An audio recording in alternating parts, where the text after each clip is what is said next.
Boa noite, irmãos. Boa noite. Que a paz seja convosco, amém? Amém. Glórias a Deus, louvado é o nome do Senhor. Quero dizer a vocês que é um motivo de muita alegria para o meu coração poder estar hoje aqui, compartilhando a palavra com vocês, nesse culto de missões. O tema de maio, o Evangelho em cada casa, Josué 24:15, onde Josué, depois de uma demanda com os israelitas, ele diz: porém, eu e minha casa serviremos ao Senhor. Amém? Então, que nós possamos hoje, neste dia, recebermos do Senhor o Evangelho para cada um de nós, na nossa casa, e podermos também levá-los a outras famílias. Amém? Amém. Louvado seja o nome do Senhor. Para quem não me conhece direito ainda, eu sou José, como diz o pastor, o José, né? E tenho estado já há um bom tempo aqui na congregação com os irmãos, né? E fiquei muito feliz em ter essa oportunidade de estar trazendo a palavra, né? Na verdade, ia fazer um ano, né, que eu preguei a última vez, foi 8 de junho do ano passado, então estava um jejum que não é muito bom fazer esse jejum, mas o Senhor sabe de todas as coisas. Mas aprove a Deus que hoje nós tivéssemos essa oportunidade, amém? Amém. Glória a Deus. E eu também queria dizer uma coisa, que eu hoje estou aonde eu mais amo estar na minha vida. Como eu costumo dizer, algumas pessoas sonham em ser CEO de uma empresa, outros sonham em ter a casa própria, outros sonham em tirar o carro zero com um laço da concessionária. O meu sonho é viver para o Senhor. Então hoje eu estou exatamente no lugar onde eu sonho estar. Amém? Glorifico a Deus por isso. Leonardo Ravenhill, ele nos seus sermões, muitas vezes ele dizia assim, que quando ele era convidado para pregar em algum lugar, muitas vezes ele não era convidado para pregar novamente. Então ele dava tudo de si. E eu tomei essa palavra para o meu coração porque eu compartilho do sentimento dele, porque muitas vezes eu pude entender o que foi isso. Então no meu coração eu vou hoje trazer a mensagem pela misericórdia do Senhor, como se fosse a última coisa que eu fizesse na minha vida. Amém? E que o Espírito de Deus possa usar as nossas vidas, sou apenas um vaso de barro, e tudo seja para o louvor, glória e honra do nome dele. Amém? Glórias a Deus. E sem mais delongas, se você puder abrir a sua Bíblia em João 20.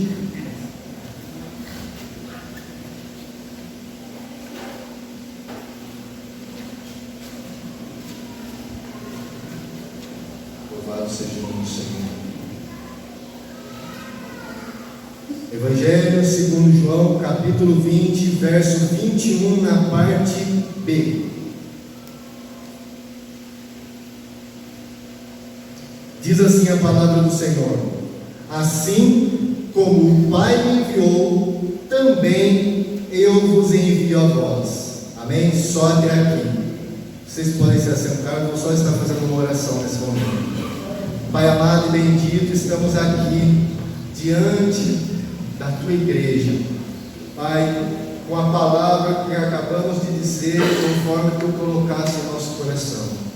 Pai, eu bendigo o Teu nome, exalto, glorifico a Ti, porque não há outro além de Ti, quer no céu, na terra ou debaixo da terra, nenhum outro há. E diante da Tua glória e da Tua majestade, todo joelho se dobrará. Por isso adoramos e bendizemos a Ti, Tu que és o eterno, soberano, todo-poderoso. E é um privilégio para mim ter sido chamado pela Tua misericórdia e fazer parte do Teu povo, Pai. Eu bendigo nesta hora me coloco nas Tuas mãos, porque nós sabemos a minha incapacidade e o quanto eu preciso de Ti. Por isso nesta hora capacita a minha vida, porque eu sou um vaso de barro, a excelência da glória é totalmente Tua. O Senhor seja sempre exaltado. Me dá cognição, me dá sabedoria e conhecimento, e que eu possa ser um instrumento para o Senhor falar a Tua palavra aos nossos corações. Porque quando Tu falas, o Teu nome é glorificado, a igreja é edificada e o inferno envergonhado mais uma vez. A Ti, somente a Ti, seja o louvor, a glória e toda adoração para sempre. Eu oro no nome bendito de Jesus Cristo. Senhor, Salvador e Mestre. Amém. Amém. Amém, irmãos? Glória a Deus. E quando o pastor ele me comissionou, me chamou para estar trazendo essa palavra, veio ao meu coração essa palavra que eu queria estar compartilhando hoje.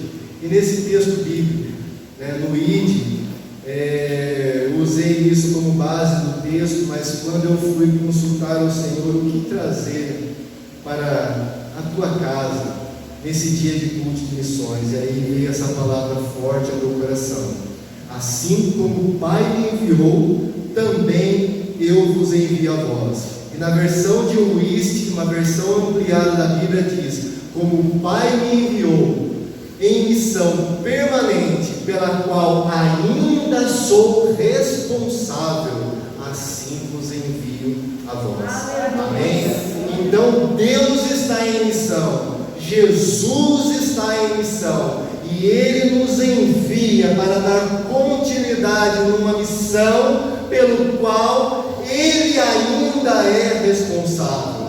Amém? Glórias ao nome do Senhor. Então, missão é algo precioso.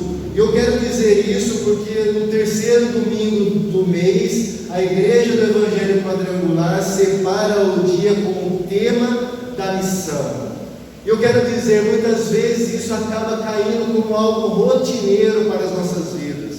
Muitas vezes aqui no culto, quantas e quantas pessoas pregando nesse dia, traz uma mensagem, fala sobre algo referente à missão, trouxe várias explanações, e aí terminava o culto, nós voltávamos para a nossa casa e seguíamos a nossa vida. Mas hoje, pela bendita graça do Senhor, eu quero compartilhar algo nos nossos corações, para que o nosso coração venha queimar por missão. Amém? Glórias a Deus. E missão é o assunto mais importante da Bíblia, porque a Bíblia fala de um Deus missionário. Amém? E eu quero dizer que o bater do coração de Deus é almas.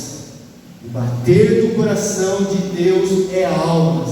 Não tem nada mais precioso para Deus do que vidas e almas. E se eu e você não estivermos com o nosso coração voltado para o ID do Senhor, algo está errado em nossa vida, porque nós não estaremos verdadeiramente em sintonia com a vontade plena de Deus, porque a vontade plena de Deus é que todos se salvem. Amém? Glórias a Deus. A Bíblia conta a história do Deus eterno, Criador, com uma missão. A Bíblia diz em João 3,17: porque Deus enviou o seu Filho ao mundo, não para que condenasse o mundo, mas para que o mundo fosse salvo por ele. Aleluia! E a missão de Deus é resgatar vidas. Não tem algo maior para Deus fazer: resgatar vidas. Lucas 19:10 diz: porque o Filho do Homem veio buscar e salvar o que se havia perdido. E meu irmão e minha irmã, um dia nós estávamos na deriva dessa vida, perdidos, destruídos, sem sonhos. Todas as circunstâncias da nossa vida diziam que não. Aí um determinado dia, o Nazareno veio até nós. E se hoje estamos aqui, não estamos por acaso, foi porque Ele nos encontrou, e Ele espera de mim e de você que sejamos um instrumento nas suas mãos, para que outros encontrem aquilo que nós encontramos. Aleluia, glórias a Deus. Eu quero estar falando aqui agora rapidamente para vocês. Eu fiz uma pesquisa para trazer essa mensagem sobre a taxa de homicídios e acidentes em Taubaté de 2025 a 2026, e com base nos dados recentes disponíveis até abril e maio de 2026, Taubaté apresentou um cenário de altas nas mortes de trânsito, ficando entre as cidades com maior taxa de mortalidade no estado entre 2025 e início de 2026, enquanto os homicídios registraram um leve aumento em 2025 após anos de queda. Mortes por acidentes de trânsito nos últimos 12 meses, de abril de 2025 a março de 2026, a cidade registrou 48 mortes, ocupando a quinta posição no ranking estadual de mortalidade no trânsito. E a morte por homicídios, os homicídios dolosos subiram 23%, passando de 22 em 2024 para 27 mortes em 2025. Em 2026, dados da Secretaria de Segurança Pública indicam que no início de 2026, Taubaté, estou falando de Taubaté, registrou uma taxa de aproximadamente 7 a 8 homicídios por 100 mil habitantes, ou seja, já temos a média de 25 mortes só no começo do ano que agora. Queria falar para vocês também da estatística de suicídio em Taubaté, só que os dados são de 2017 a 2019, porque eles não divulgam os dados atuais. Isso é uma questão do governo, tem várias questões lá psicológicas, falam de efeito manada, de efeito cascata, essas coisas todas, então eles não divulgam informações atuais. Mas de 2017 a 2019, Taubaté vem enfrentando desafios relacionados à saúde mental, com registros indicando o aumento nas tentativas de suicídio em relação aos anos anteriores, com um salto, isso em 2019, de 70,6% em tentativas entre 2017 e 2018, com um aumento de 28% registrado entre janeiro e agosto de 2019, comparado com o ano anterior. Dados da vigilância epidemiológica apontaram 277 tentativas e 13 casos consumados em janeiro e agosto de 2019. O censo de 2022 apontou de forma geral nos estados brasileiros que os municípios brasileiros em geral, cerca de 10% da população são ateus. E por que eu estou trazendo esses dados para vocês? Para vocês entenderem que houve todas essas mortes no trânsito, mortes com homicídios, somente 21 pessoas já morreram por homicídios aqui em Taubaté só no começo do ano. 10% da nossa população em geral são ateus, e essa provavelmente a grande maioria dessas pessoas estão indo para o inferno. E a igreja não está fazendo nada. E essa palavra que eu estou te falando nessa noite, eu não estou falando de quadrangular, eu estou falando da igreja evangélica em Taubaté e no Brasil. E podemos dizer que estamos acomodados na zona de conforto da nossa instituição eclesial, enquanto as pessoas estão morrendo sem Jesus. O censo de 2026 diz que os evangélicos em Taubaté, eles somam 24,4% da população, com projeção de crescimento de 25% a 30% para 2026. Isso seria 72 mil habitantes e 300 mil. 72 mil habitantes de evangélicos é a projeção para 2026. E sabe por quê? Taubaté ainda não se rendeu a Jesus? Porque a maior parte da igreja não está fazendo nada. Estão acomodados. Todo mundo quer ser missionário nos Estados Unidos e na Europa. Todo mundo. Essas igrejas grandes aí querem ser missionário na Europa, nos Estados Unidos. Igrejas de brasileiros para brasileiros. São missionários. Vão lá, juntam um povo lá, de brasileiros que estão morando lá, montam uma igreja e começam o trabalho lá. A Europa e os Estados Unidos, que foram o berço do protestantismo, agora é uma terra seca espiritualmente. O crescente ateísmo nos Estados Unidos e na Europa, desde 2020, tanto os Estados Unidos quanto a Europa têm experimentado mudanças significativas do panorama religioso, caracterizadas principalmente pelo crescimento das populações sem filiação religiosa, que englobam ateus e agnósticos e pessoas sem religião específica, sendo um número relativamente menor nos Estados Unidos, mas a Europa em alguns lugares estão chegando até 70% de ateus. Posso dizer nessa noite que a Europa e os Estados Unidos têm campo missionário, mas isso os missionários não querem. Os missionários da minha igreja, eles não querem ir atrás desse povo, aonde viraram incrédulos depois de toda uma vida de um cristianismo baseado numa religião que não serviu mais para eles. Mas fazer igreja de brasileiro para brasileiro, crente para crente é fácil. Pasmei, acho que um mês atrás aí, começou a falar de um desses pastores dessas igrejas aí, essas megas igrejas nos Estados Unidos, com um salário de $1 milhão. Gente, misericórdia. A Bíblia diz que o obreiro é digno do seu salário, e eu concordo com isso, mas será que precisa receber um salário de $1 milhão para pastorear uma igreja? Ah, mas ele é presidente da igreja, mas será que precisa $1 milhão para isso, gente? Para servir a Deus? Eu não consigo compreender isso.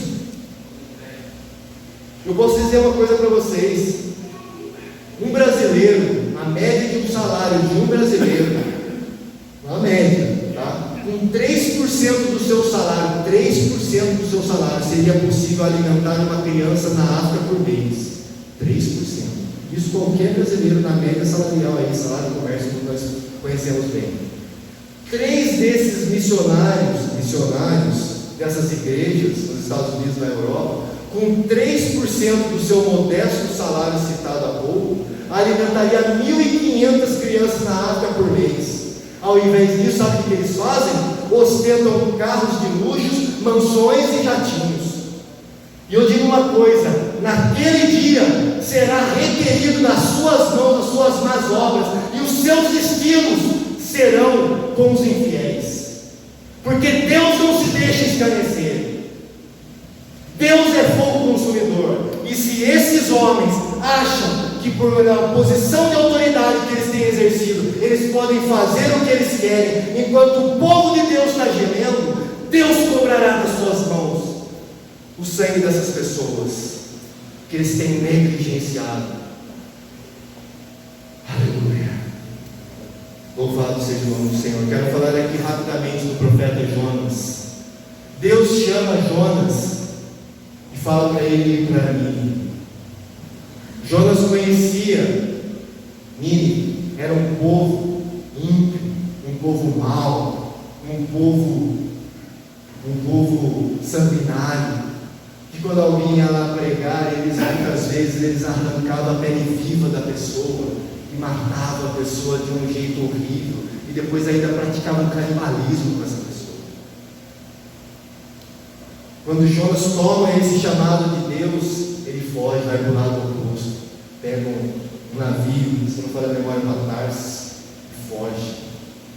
E aí ali começa a tempestade e tal, e todas as coisas, e várias pessoas começam ali a clamar para os seus deuses, e aí Jonas, ele chega num determinado momento e fala assim: não, isso tudo está acontecendo é porque eu sirvo o Deus soberano, o Deus dos céus, e é por isso que tudo isso tem acontecido. Então eles jogam Jonas no mar, e aí, como diz a história, o grande peixe engole Jonas. E muitas pessoas falam sobre isso, mas a verdade é que Jonas morreu no peixe, fugindo de Deus. E aí, diante disso, tem aquela parte que ele fala que, estando ali na escuridão, clamei ao Senhor, e o Senhor ouviu a minha voz. Então Deus traz Jonas de volta, e o grande peixe cospe ele na praia, e ele segue para Nínive, e ali ele prega para o povo de Nínive, e aquela geração é salva, porque o rei se converte, proclama um jejum para todo o povo, para todos os animais, e que todos jejuem e peçam misericórdia para Deus. Só que ali, antes no peixe, quando Jonas morre no peixe, Deus ele mostrou para Jonas que ele é aquele que detém toda a autoridade e poder, que ainda que ele morresse no peixe, Deus tem poder de trazer ele de volta para cumprir a missão. Então não tem por que temer o chamado. Por mais que o chamado ele seja um chamado de angústia, de dificuldade, não há o que temer, porque o Deus que chama é o Deus que sustenta. Amém? Louvado seja o nome do Senhor. E aí, diante disso daí, nós aprendemos essa lição com Jonas. Ele foi e cumpriu o chamado de Deus. E eu digo a você nessa noite, não fuja do seu chamado. Todos nós temos um chamado da parte de Deus. Todos nós ali, como eu disse no texto no início, como o Pai me enviou, eu vos envio a vós, ide por todo mundo e pregai o Evangelho a toda criatura. É uma comissão de todos aqueles que se chamam pelo Senhor. Talvez você não vá como missionário para um país, mas tem aquilo que lhe cabe fazer dentro do corpo de Cristo, porque Deus deu talentos para um e para outros, uns mais, outros menos, e você tem a sua porção para entregar ao Senhor. Não fuja do seu chamado, não negligencie o seu chamado, não flerte com o mundo não tem nada que preste para nos oferecer, mas entregue-se ao Senhor, dê o seu coração sem reservas para Deus, porque todos aqueles que se entregaram para Deus jamais se decepcionaram. O homem vai te decepcionar, as pessoas que estão ao seu lado vão te trair, mas Jesus nunca vai te decepcionar. Aquele que ousa sair da sua vida de pecado e de comodismo para se entregar a Deus, jamais se decepcionará, porque Deus é tudo que nós precisamos. Aleluia. Lembro de um pregador, uns 30 anos atrás, que ele contava a história de uma menina, que com 17 anos ela foi chamada para o ministério missionário, e ela 17 anos, cheia de sonhos, cheia de coisas, ela queria casar, ter filhos e tal, e ela tinha um chamado missionário. Ela falou: Senhor, tenho o sonho de casar, eu quero casar, ter meus filhos, depois eu servirei ao Senhor. E aí ela se casou, teve seus filhos, veio o primeiro, veio o segundo filho, ela começou a cuidar dos filhos e tal, e aí ele falou: Senhor, eu tenho toda eu tenho tudo isso para fazer, cuidar dos meus filhos e tal, depois eu vou cuidar dos meus filhos, depois eu servirei o Senhor. Os filhos cresceram e vieram os netos, e aí ela falou: Senhor, eu tenho os netos agora, eu preciso cuidar dos netos, eu vou cuidar dos netos, depois eu vou servir o Senhor. E aí chegou um dia, ela esqueceu do seu chamado, e aí um dia o profeta de Deus estava andando na rua e o Espírito de Deus falou assim: pare aonde você está, siga pela rua acima, vire à direita e bate na porta que eu te indicar. E aí aquele profeta fez como o Senhor lhe mandou e bateu naquela porta. Na hora que ele bateu naquela porta, abriu uma senhora de cabelo branco, e o profeta diz: assim diz o Senhor, eu te chamei com 17 anos, mas você virou as costas para mim, você não ouviu o meu chamado, e você negligenciou o meu chamado, e por isso você não tem mais parte comigo. No outro dia essa senhora amanheceu morta. Não brinque com Deus. Deus é fogo consumidor, fiel ao que chama e que fará. Aleluia. Glória a Deus. Eu tenho ultimamente falado com muitos jovens. Eu vivi uma experiência, eu tenho já falado há algum tempo, mas eu vivi uma experiência na segunda-feira passada, naquele trabalho que foi feito lá no hospital, lá com o Rei de Missões, e comecei a falar com um jovem lá. Eu já tenho conhecido vários jovens que eles vivem mais ou menos ali na área da Santa Terezinha, a área ali do TCC ou do outro clube que tem ali perto da Faria Lima ali. Eles ficam nessa região. Ali eles se juntam, eles usam drogas, eles compartilham bebida, passam a madrugada juntos, aquelas coisas todas. Conversando com um desses jovens, ele começou a falar, ele falou, ele queria muito falar de si, mas teve um momento que eu tomei a palavra e abordei ele, mas não é minha intenção falar aquilo que fomos conversando. Mas eu tenho falado com muitos jovens, de modo geral, das oportunidades, poucas oportunidades que tenho, e eu noto, principalmente nos jovens do mundo, existe um modo operandi acontecendo. Parece que a gente fala tanto assim dessa militância nas escolas, onde as escolas têm programado os jovens a de repente assim flertar com um mundo sem Deus, flertar com um mundo sem religião, que Deus é uma falácia, Deus é uma história, e que a pessoa tem que buscar os seus sonhos, a sua vida e ser aquilo que ela quiser ser. Um mundo hedonista, José, o que é hedonismo? É a busca do prazer próprio, a busca da autorrealização, e as escolas têm ensinado os jovens que a pessoa tem que viver mesmo pelos seus prazeres, pelos seus sonhos, a pessoa tem que ser feliz. Isso muitas vezes tem sido pregado nos cultos da igreja, que se dirá na escola. Então, em geral, o modus operandi desses jovens que têm recebido essa doutrinação, eles não flertam nem assim com uma vida hétero, nem com uma vida homossexual, eles flertam com uma vida bissexual.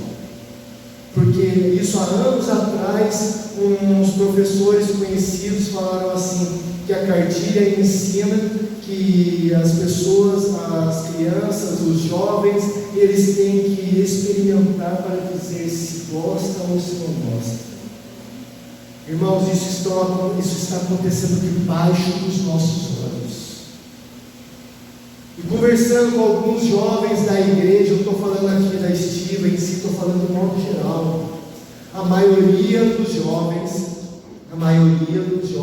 vem da igreja por causa que os pais os obrigam.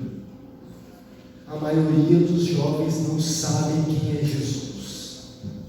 A maioria dos jovens não sabem sobre Deus, não conseguem fazer uma definição de Deus. Agora, se tem muitos crentes com mais de 30, 40 anos de estrada que não sabem fazer uma definição de Deus, quando eu pego em algumas aulas e pergunto, me fale a respeito de Deus, a maioria das respostas é que Deus é tudo. Imagina os jovens que não têm recebido a palavra em sua casa. Infelizmente, isso de muitos anos atrás tem acontecido. E, infelizmente, a sociedade e os jovens em geral estão perdidos, porque ninguém tem se preocupado.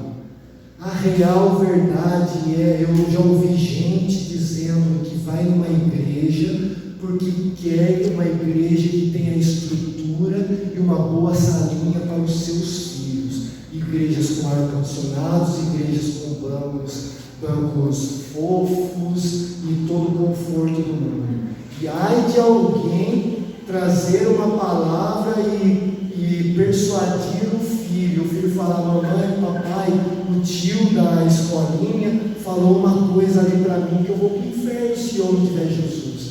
Misericórdia, porque o pai crente vai brigar com o tio e com a tia da salinha por causa disso, porque onde já se viu pregar esse evangelho na base do medo? Só que é o evangelho na base do medo ou é a verdade? Porque na verdade ninguém vai para o inferno. Nós nascemos condenados ao inferno. E Deus providenciou um resgate para nos arrancar da sentença do inferno e nos levar para o reino do Filho do seu amor. Amém? Esse é o evangelho. É um Deus amoroso nos tirando de uma condenação que vem desde Adão até a nossa geração. E todo mundo nasce condenado ao inferno. Mas à medida que recebemos a Jesus na nossa vida, somos remidos de uma vida de pecado. E a sentença que estava sobre nós é quebrada. Então, muitas vezes as pessoas querem transferir a responsabilidade deles como pais para o líder de jovens ou para o tio e a tia da salinha. Mas é uma responsabilidade dos pais, uma responsabilidade que sempre tem sido negligenciada. Alguns meses atrás eu vi ali um texto no Facebook de um homem que era pastor há mais de 40 anos, e daí um dos seus filhos se tornou ateu, falou: pai, sou ateu, não acredito mais e tal. E aí ele foi até a sala onde tinha o seu filho que era da igreja, e ele começou a fazer algumas perguntas para o seu filho, e aí o seu filho não sabia responder, porque ele foi condicionado a estar na igreja dia e noite. Vem para a igreja, participa do culto, vai para casa, vem para a igreja, participa do culto, vai para casa, mas não tinha vida, não tinha conhecimento da palavra. Então estava dentro da igreja, um se apostatou e o outro não tinha base. E uma igreja sem base, não, as paredes ruem. Falei certa feita no curso ID, quando acusaram Jesus de praticar as coisas por Beelzebub, Jesus ele falou assim: toda casa dividida contra si mesma, ela não pode subsistir. Ele falou: se Satanás expulsa Satanás, o seu reino não subsistirá. Satanás pegou essa palavra, pegou o reino das trevas e tornou um reino unido, e tem dividido a igreja, tem fragmentado a igreja, porque uma igreja fragmentada, ela não tem base, as suas estruturas são fracas, as pessoas têm construído mini reinos para si, ao invés de entregar um povo santo para o norte. Não entendem que nós somos servos do Deus Altíssimo, do homem ressurreto com olhos de chama de fogo. Ele é o Rei. Ninguém pode se colocar nesse lugar, estando à frente do seu mini reino. Jesus é o Senhor. Amém? Glória a Deus. Sei que é uma palavra forte, mas é uma palavra para o nosso coração, irmãos. O que podemos fazer? Já estou chegando ao final da mensagem. O que podemos fazer? Qualquer coisa que você se prontificar a fazer terá o seu valor. Qualquer coisa que você se prontificar a fazer, por mais que você pense assim, isso daí não quer dizer nada, terá o seu valor. Eu sempre conto a história do beija-flor. Há muito tempo atrás, numa igreja, nós fizemos um teatrinho da história do beija-flor, e aí essa mensagem ficou no meu coração. E a historinha conta, talvez alguns crentes mais antigos saibam dessa história, mas se não souber vai saber hoje. Se souber, vale a pena ver de novo. Essa é verdade, vale a pena ver de novo. Aquele que passa lá naquele lugar, lá não dá nem nada. Mas diz assim que houve um incêndio na floresta e todos os animais fugiram. E aí o beija-flor ia até a ponta do lago, o seu biquinho puxava a água, voltava no meio da chama e jogava um jatinho dele no fogo. Voltava de novo e fazia isso constantemente. O leão, o rei da floresta, parou e ficou indignado. Todo mundo fugiu do fogo, mas ele ainda insiste. Olha o fogo. Será que ele não está vendo que não tem jeito? Daí o leão chegou no beija-flor e falou assim: ô beija-flor, sabia que eu sou o rei da floresta, né? Você viu que eu estou aqui na minha, porque está vendo ali o incêndio? Não tem jeito. Por que você insiste ali na água, com seu biquinho tão fininho ali, jogar um jatinho? Aí o beija-flor falou assim: sabe, seu rei da floresta, eu sei que o fogo parece que não vai ter jeito, mas eu continuo fazendo a minha parte. Glória a Deus. Amém? Que nós possamos ser beija-flores. O mínimo que você fizer será grande diante de Deus. Aleluia. Porque o nosso Deus é aquele que atenta para a oferta da viúva pobre, que só tinha talvez um centavo, aquele dinheiro talvez era um centavo. E ele disse que aquela deu mais do que todos aqueles outros. Aleluia. Glória a Deus. Missões se fazem com os pés do que vão, com os joelhos dos que oram e com as mãos dos que contribuem. E eu disse aqui, qualquer um no seu salário médio, com 3% do seu salário alimenta uma criança. Eu digo aqui, com muito respeito, quero dizer aqui nós temos uma boa parte de abençoados anciãos. E às vezes uma mensagem dessa, o seu coração pensa assim, mas olha, eu já tenho anos de estrada, o que eu posso fazer para contribuir com o reino de Deus? Eu já fiz muita coisa, mas agora é meu tempo aqui e tal, o que realmente eu posso fazer? Eu digo para você com todo carinho, talvez você não vai ir num lugar pregar, ou talvez você vai ter até um pouco de dificuldade para ir no evangelismo de rua, mas você pode estar orando para aqueles que estão indo. Glória a E Deus. mesmo que você tenha uma aposentadoria que seja de um salário mínimo, eu acredito que você pode pegar, por exemplo, uma missionária como a missionária Sheila de Guiné-Bissau e mandar uma oferta de R$30 para ela. Você vai falar assim, R$30, que vergonha, mas para eles é muita coisa, gente. Se vocês fizeram um propósito de todo mês mandar, aquilo vai ser bênção na vida deles. Então tem o que fazer. Talvez você não vai conseguir ir lá, mas você pode fazer algo. Todos nós somos indesculpáveis diante de Deus. Amém? Aleluia. Pais, ensine os vossos filhos, alicercem eles na fé. Mudem o conceito de vocês. Vocês são a base para os seus filhos, e os jovens, as crianças são o amanhã da igreja. Se Jesus não voltar na nossa geração, haverá outra geração. E se vocês não alicerçarem seus filhos para o dia de amanhã, quem serão esses jovens? Amém? Quero dizer aqui, às vezes, conhecendo um pouco aqui o bairro, muitas vezes nós fazemos evangelismo aqui e tal, para divulgar a igreja e tal, mas, gente, tem muita gente aqui que conhece a igreja do Evangelho Quadrangular aqui no bairro. Muitas pessoas já estiveram aqui. Eu conheci pessoas no mundo que já trabalharam em departamento aqui, mas que em algum momento, em gestões anteriores, foram machucadas por homens autoritários. Eu posso dizer isso porque eu conheci o lado de lá. Pessoas que hoje estão no mundo, mas que um dia estiveram no nosso meio. Eu vivi isso com a minha vida. Eu sei como é. Outra feita, uma vez eu trabalhei com um rapaz, um serviço, e lá ele se dizia crente. E por incrível que pareça, um dia que nós fizemos toda a feira aqui, teve um menino, e eu encontrei ele, falou, ele me conhecia tal, até pelo nome, ele conversou comigo, e aí ele falou que ele tinha pertencido aqui, há anos atrás.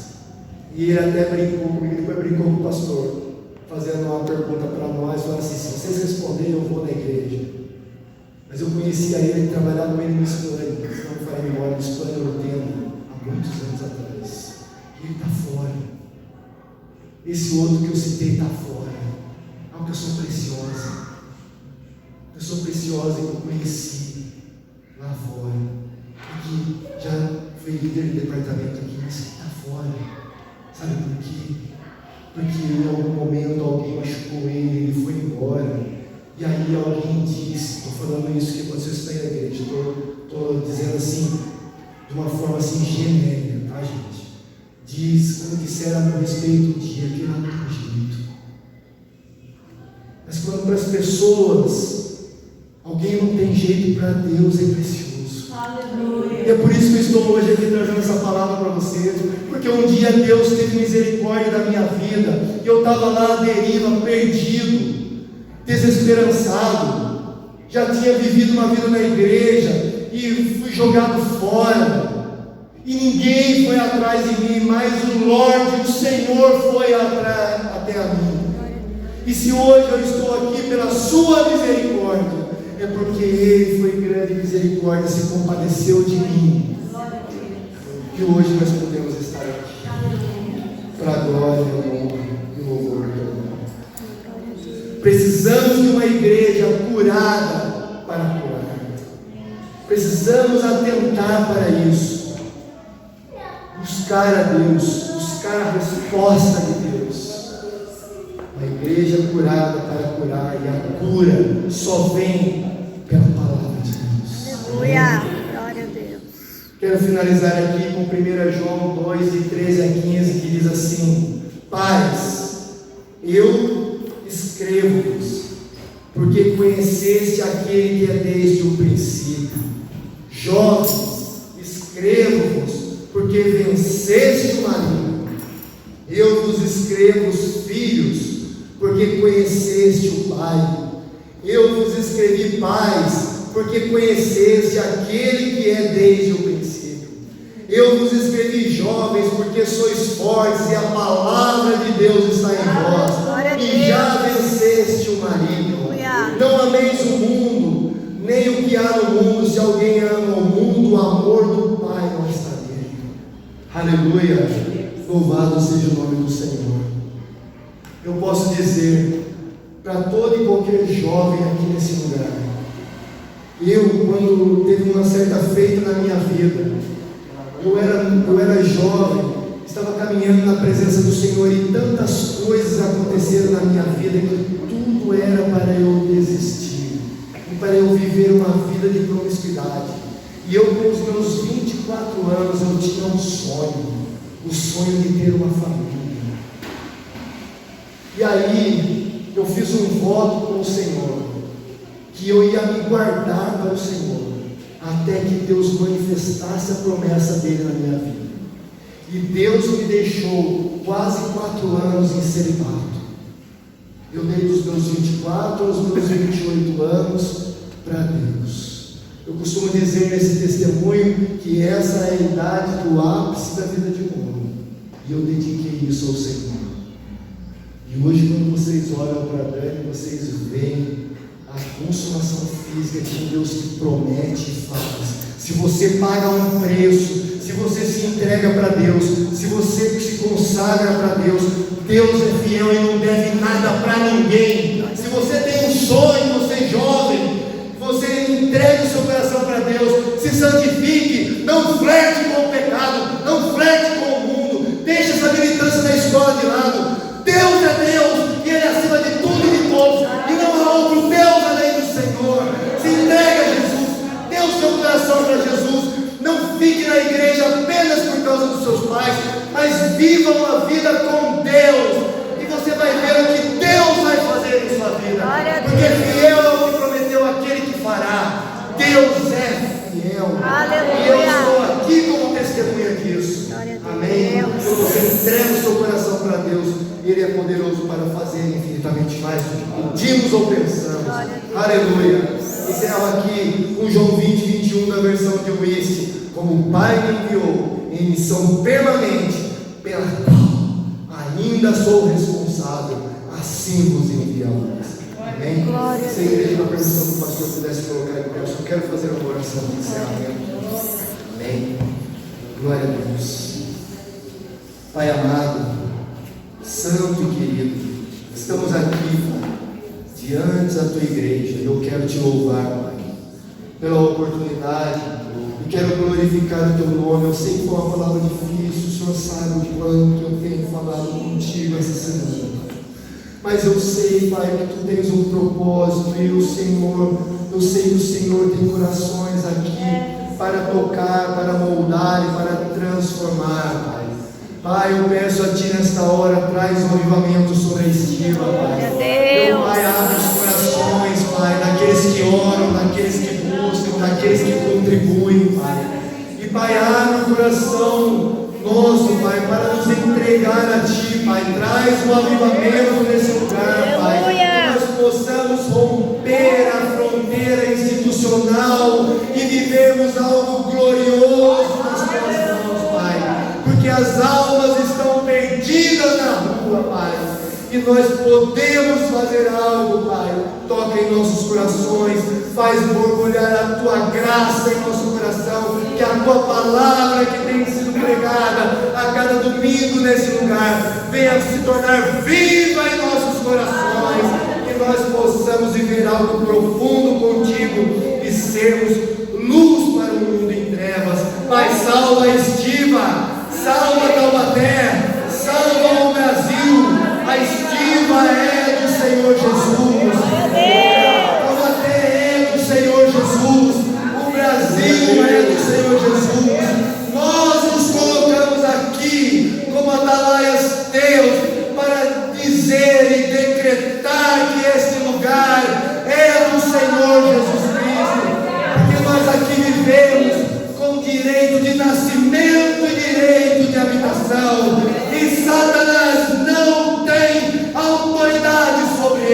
lugar. Por isso nós declaramos vida sobre a estiva, em nome de Jesus Cristo de Nazaré. Amém.